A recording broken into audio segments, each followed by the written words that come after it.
Charles Perrault, le petit chaperon rouge. Il était une fois une petite fille de village, la plus jolie qu'on eût su voir.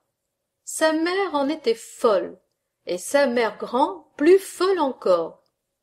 Cette bonne femme lui fit faire un petit chaperon rouge qui lui seyait si bien que partout on l'appelait le petit chaperon rouge.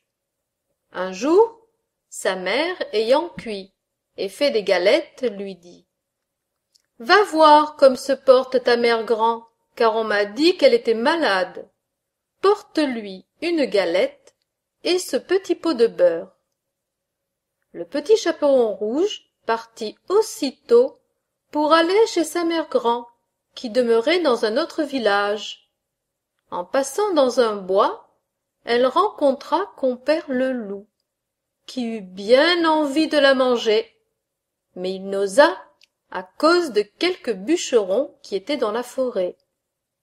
Il lui demanda où elle allait.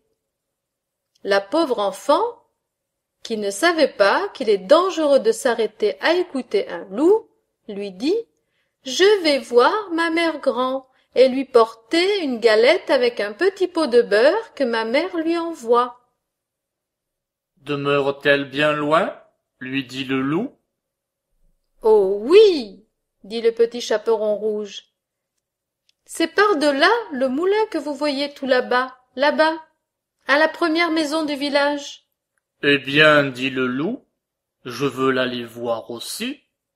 Je m'en vais par ce chemin ici, et toi par ce chemin-là, et nous verrons qui plus tôt y sera. » Le loup se mit à courir de toute sa force par le chemin qui était le plus court, et la petite fille s'en alla par le chemin le plus long, s'amusant à cueillir des noisettes, à courir après des papillons, et à faire des bouquets des petites fleurs qu'elle rencontrait.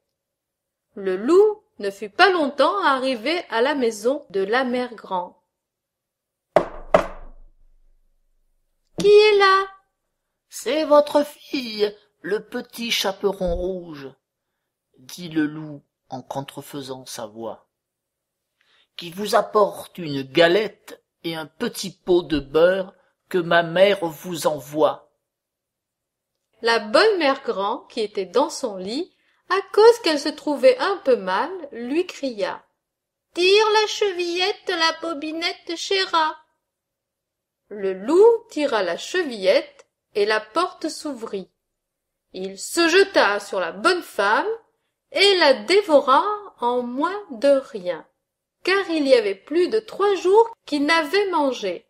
Ensuite, il ferma la porte et s'alla coucher dans le lit de la mère grand, en attendant le petit chaperon rouge, qui quelque temps après vint heurter à la porte. « Qui est là ?» Le petit chaperon rouge, qui entendit la grosse voix du loup, eut peur d'abord.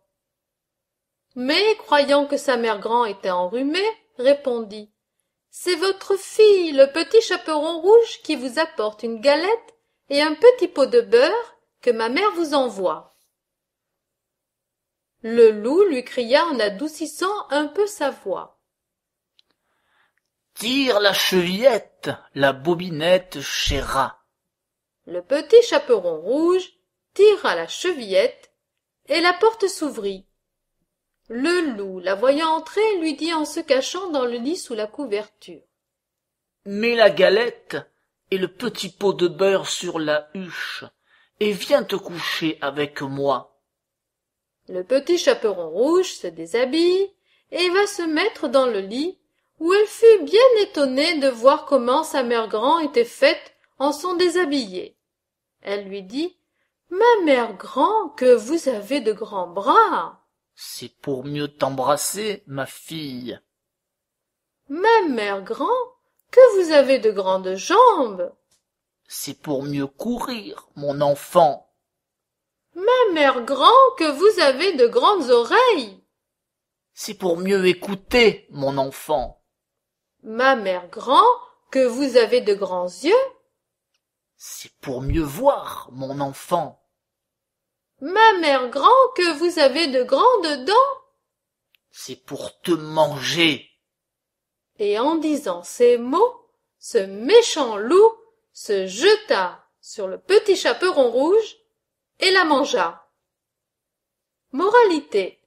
On voit ici que de jeunes enfants, surtout de jeunes filles belles, bien faites et gentilles, font très mal d'écouter toutes sortes de gens, et que ce n'est pas chose étrange s'il en est temps que le loup mange.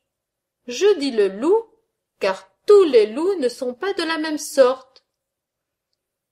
Il en est d'une humeur accorte, sans bruit, sans fiel et sans courroux, qui privés, complaisants et doux, suivent les jeunes demoiselles jusque dans les maisons, jusque dans les ruelles.